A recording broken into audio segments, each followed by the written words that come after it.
Baiklah, kali ini kita akan membahas tentang pertanyaan yang timbul kalau nggak salah itu yang ada pada video nomor 171 ya. Coba dicek ke sana ya. Pertanyaannya seperti ini, saya bacakan aja karena ini panjang pertanyaannya ya. Nah, semacam ini pertanyaannya. Assalamualaikum, Eyang. Eyang kan pernah menjelaskan bahwa satu bait strip miring satu karakter itu sama dengan 8 bit.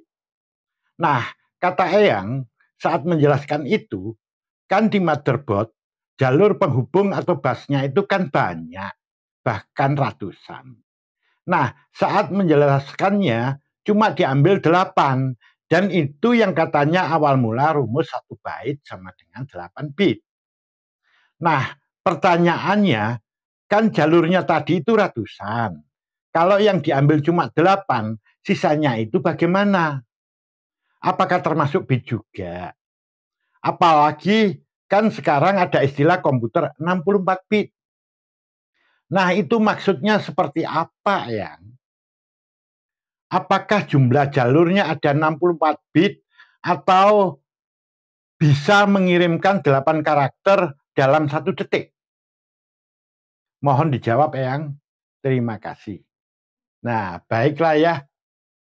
Untuk membahas pertanyaan itu, rasanya saya harus menjelaskan ulang seperti yang dulu tentang bagaimana data itu ditransmisi atau dikirim dari komponen satu ke komponen lainnya dalam sebuah komputer.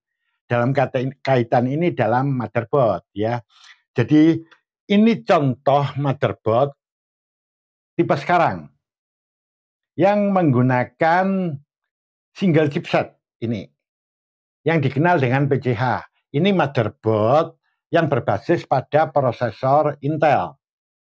Nah, chipset yang tunggal ini, single chipset ini dikenal dengan nama PCH yang merupakan kependekan dari platform controller hub. Bagaimanakah data itu dikirim dari komponen satu komponen lainnya? Nah, seperti ini saya berikan contoh apabila data itu diambil dari hard disk.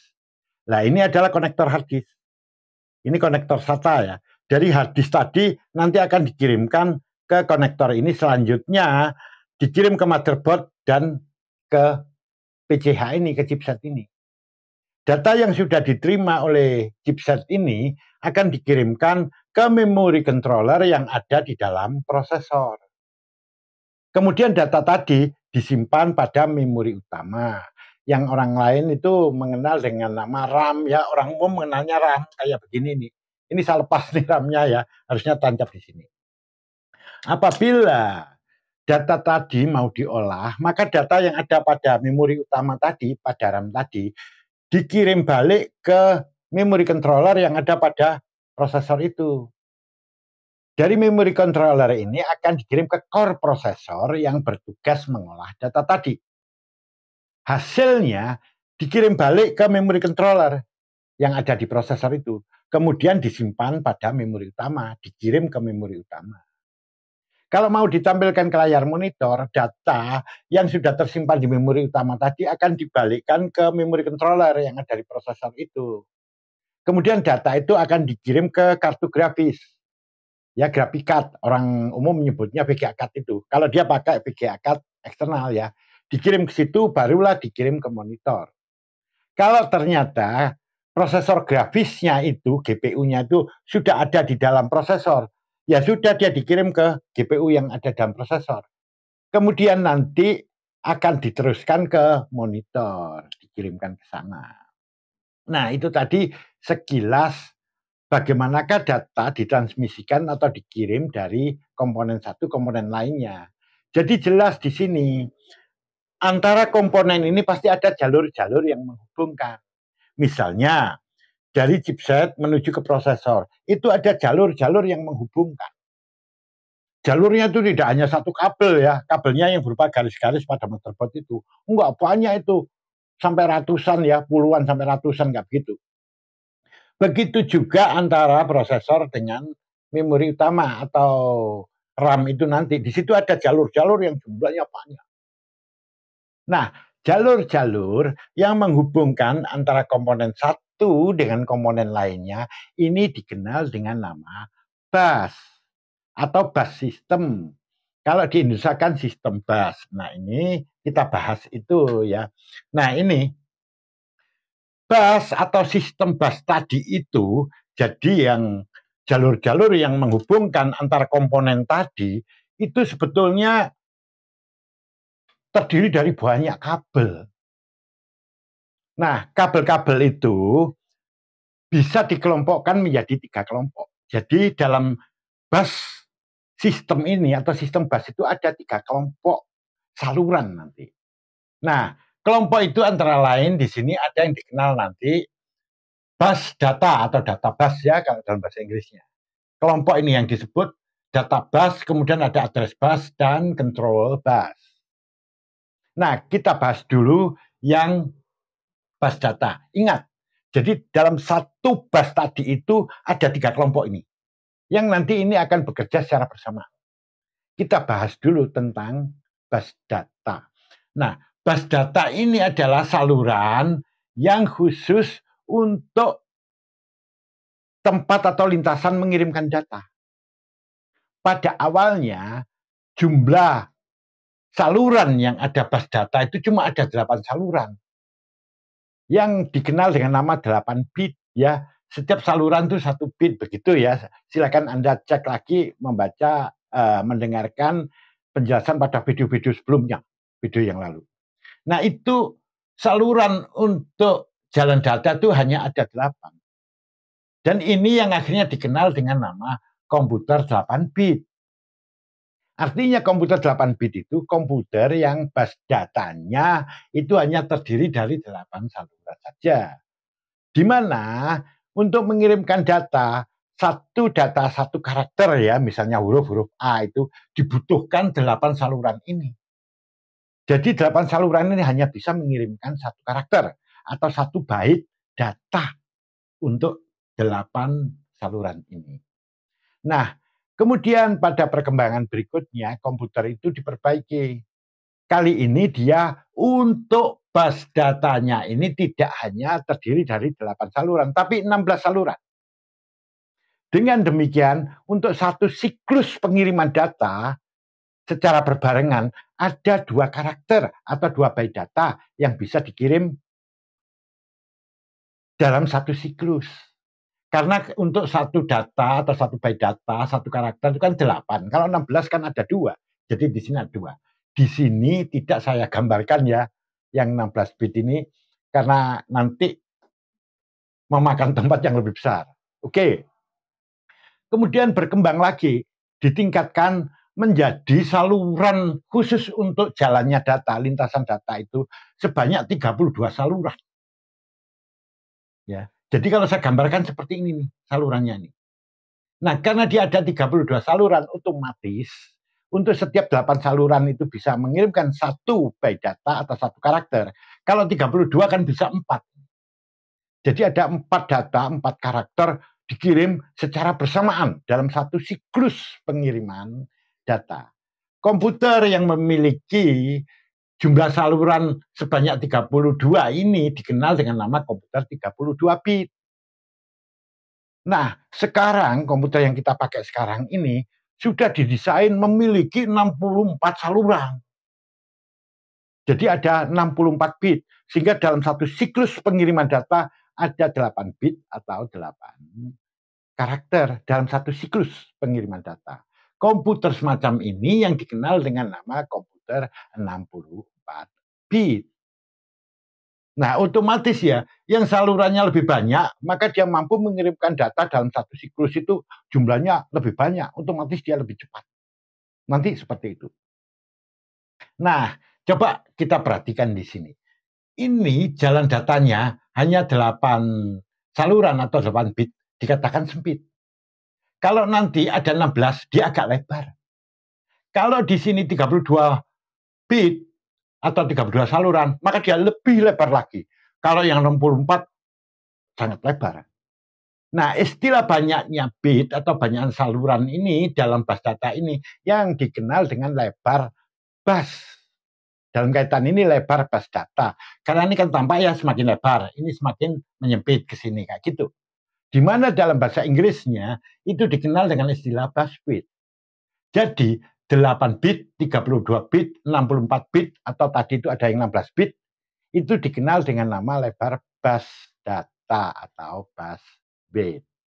Nah, ini terjawab ya pertanyaan tadi itu. Jadi untuk satu kali kirim itu langsung 64. Nah, sekarang kita beralih bagaimana untuk address bus. Sebenarnya pada saluran ini, kelompok address bus ini, itu juga ada saluran-salurannya. Jumlahnya antara 16 sampai 32, tergantung dari desain atau teknologi motherboard itu sendiri. Ada yang 32, ada yang 16, ada yang 20, ada yang 24, ya. Tergantung di situ. Jadi nanti di sini ini juga ada saluran semacam ini ya, yang kita kenal bit juga sih di sini. Tapi kan untuk address bus ini. Jadi ini nggak saya gambarkan salurannya karena aduh capek ya. Jadi saya biarkan aja kayak begini, saya tuliskan kayak begini. Apa fungsi daripada address bus atau bus alamat?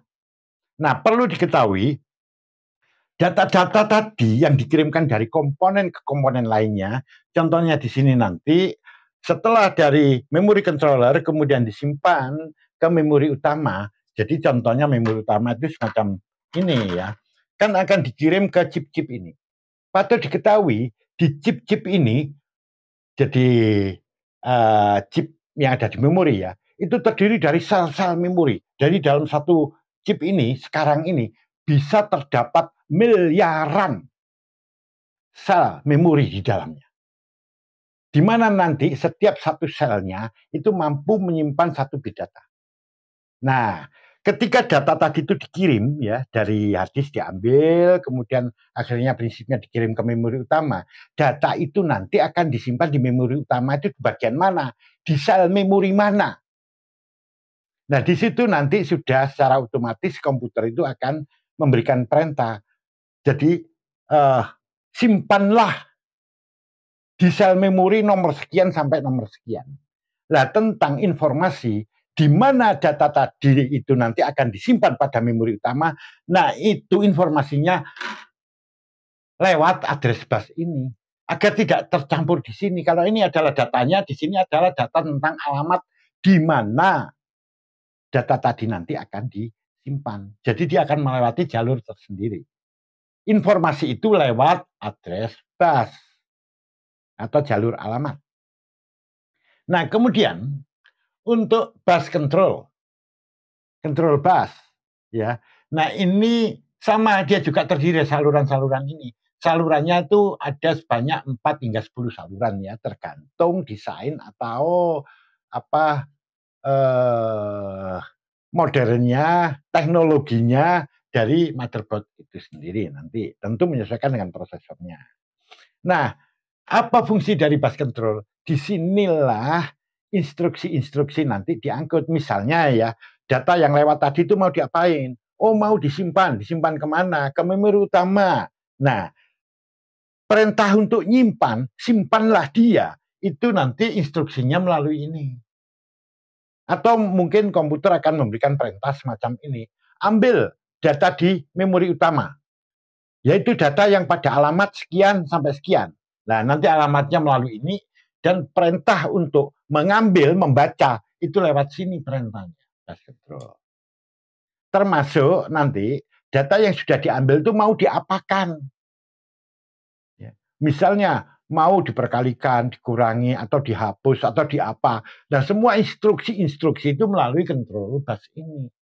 Jadi instruksi perintah melalui ini, kalau ini adalah alamat, membawa alamat dari data, sedangkan ini adalah jalur datanya itu sendiri. Nah, itu jawabannya. Ya, kemudian di sini Anda sudah tahu ya, jadi ini adalah bus, sistem bus. Jadi ini satu kesatuan. Jadi antar komponen tadi itu adalah isinya ini. Nah, mari kita lihat di sini bahwa bus ini terdiri dari 3 golongan, ada bus data atau data bus, address bus, dan control bus. Ini menjadi satu kesatuan. Jumlahnya kalau saya katakan itu ratusan, itu lebih dari 100 gitu ya. Mungkin kesananya nanti ratusan. Mari kita hitung aja untuk komputer zaman sekarang. Nah, sekarang itu ada 64 bit untuk khusus bus data. Nah, di sini untuk address bus katakanlah itu 32. Kalau di total salurannya sudah 96. 64 ditambah 32. Kalau untuk bus controlnya misalnya kita ambil 10. Di situ ya, misalnya di situ didesain 10 seperti begitu, 10 saluran. Totalnya menjadi 106 kan. 10 tambah 32 tambah 64. Lah lebih dari 100 tuh dalam satu saluran itu. Itu yang kami maksudkan itu di situ ya. Jadi ini ada pertanyaan tadi tuh pertanyaannya kayak begini. Nah pertanyaannya kan jalurnya tadi ratusan. Kalau yang diambil cuma 8, sisanya itu bagaimana? Apakah termasuk bit juga? Jawabannya, iya ini bit. Ini nanti di sini juga bit, ini bit. Cuma fungsinya beda. Bit itu kan binary digit. Binary digit itu adalah 0 dan 1. Ya, binary digit artinya bilangan biner. 0 dan 1. Nah, 0 itu menyimbolkan tegangan lemah, sedangkan yang satu tegangan kuat. Jadi di sini nanti kan paduan dari tegangan lemah dan kuat. Coba deh, silahkan lihat video yang sebelumnya ya tentang bit. Nah itu, jadi itu bit iya bit. Ya, kalau ini bit untuk data, ini nanti bit-bit yang untuk ini address bus, kemudian yang ini untuk control bus. Nah itu jawabannya. Sehingga kalau dikatakan begini, nah sisanya itu kemana gitu? Ya itu tadi sisanya untuk ini dan sebagainya itu tadi. Nah kemudian apakah jumlah jalurnya ada 64 bit atau bisa mengirimkan 8 karakter kalau 64 bit? Betul. Jadi kalau ini ya komputer sekarang disebut 64 bit, berarti bus datanya itu berisi 64 saluran di sini. Kalau 64 saluran, dia bisa mengirimkan 8 karakter atau 8 byte data. Kan untuk setiap satu byte-nya kan terdiri dari 8 bit atau 8 saluran. Nih, 1, 2, 3, 4, 5, 6, 7, 8. Nah, betul. Jadi apa yang Anda tanyakan itu betul. Kalau dikatakan bisa mengirimkan 8 karakter atau 8 byte data dalam 1 detik, itu yang salah. Ya. Yang 8 karakter itu untuk 1 kali siklus pengiriman. Jadi data ini berjalan bersamaan. Jadi dalam 1 siklus itu ada 8 karakter kalau 64. Tapi itu dalam 1 detik ada berapa siklus? Nah ini nanti ya pada sesi yang lalu di video-video sebelumnya sudah disebutkan. Tergantung frekuensi. Misalnya bus ini frekuensinya 1 GHz. Lah giga artinya kan miliar. Jadi kalau 1 GHz artinya 1 miliar hertz. Kalau itu 1 miliar hertz, maka dalam 1 detik ada berapa kali siklus pengiriman? Ya ada 1 miliar siklus pengiriman data. Nah kayak sekarang ini bus itu kecepatannya sudah terhitung giga ya. Katakan yang paling rendah aja deh itu 1 GHz. Berarti itu ada 1 miliar siklus pengiriman data. Setiap siklusnya itu ada 8 karakter. Sehingga dalam 1 detik yang terkirim ya sudah tadi 1 miliar kali 8. Nah, kayak gitu. Jadi yang gigahertz itu tadi adalah banyaknya siklus per detik. 1 gigahertz itu artinya itu. Jadi ada 6 miliar pengiriman per detik. 1 kali pengiriman 8 karakter. Jadi dalam 1 detik berapa banyak? Ya kalikan aja 8 kali 1 miliar tadi. Apakah secepat itu? Sebenarnya tidak. Masih ada lagi, lebih cepat lagi. Ada teknologi lain lagi di situ. Nah itu nanti kita bahas berikutnya. Pada yang lalu juga sudah dibahas. Nah itulah kecanggihan komputer. Ya, mungkin bagi Anda yang baru belajar akan terkejut ya yang semacam ini. Nah itu jawabannya tadi. Nah, semoga Anda bisa memahami apa yang telah kita jelaskan tadi. Ingat ya, bus tadi sebetulnya adalah bus system yang dalam bahasa Indonesia sistem bus, di mana bus system ini terdiri dari 3 kelompok, ada bus data, kemudian bus address, bus alamat ya, dan bus control atau control bus. 3 ini menjadi satu kesatuan. Sedangkan istilah komputer 8 bit, 32 bit, 6 bit itu di sini mengacu pada lebar bus datanya atau bus width-nya. Semoga bermanfaat bagi Anda. Kita ketemu pada sesi berikutnya.